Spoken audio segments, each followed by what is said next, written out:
Positibo si Senador Panfilo Ping Lacson na hindi na magtatagal ang bakbakan sa Marawi City.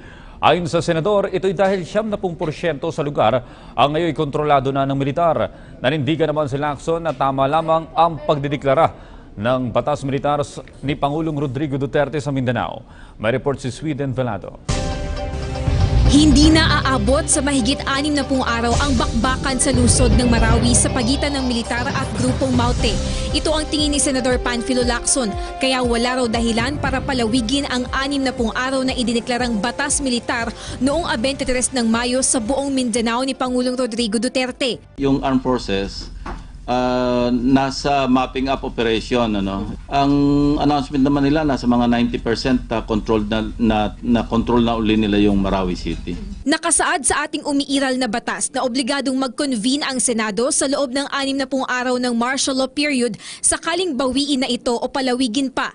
Muli namang nanindigan si Lacson na tama lang na nagdeklara ng martial law sa Mindanao matapos mapanood ang video footage ng mga militante naghasik ng rebelyon sa Marawi kung saan kita kung paano nila pinlano ang pag-atake sa lungsod. Sa ilalim ng Article 134 ng Revised Penal Code, ang rebelyon ay paggamit ng armas laban sa gobyerno at pagsakop sa teritoryo nito. Ano ba yung justification sa pagdeklara ng martial law?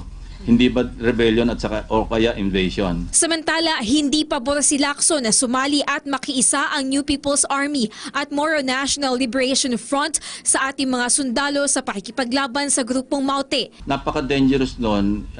In the first place, labag yun sa ating constitution kasi isa lang naman yung kinikilala nating Armed Forces of the Philippines. Paliwanag ni Lacson, may proseso itong dapat pagdaanan. Kung mag-i-integrate sila sa Armed Forces at mag-i-integrate sila sa PNP, pwedeng gamitin. Nangyari na rin yun pero dadaan sila doon sa proseso ng pag-i-integrate as regular members of the Armed Forces of the Philippines or the PNP. Gayunman, suportado ni Lacson ang peace corridor efforts ng Moro Islamic Liberation Front dahil hindi naman sila gumagamit ng armas. Ani Lacson, kung nais talagang tumulong ng NPA at MNLF, mainam kung magbibigay sila ng intelligence information lalo pat kabisado rin nila ang lugar kung nasaan ang grupong Maute. Para sa Bayan, Sweden Velado.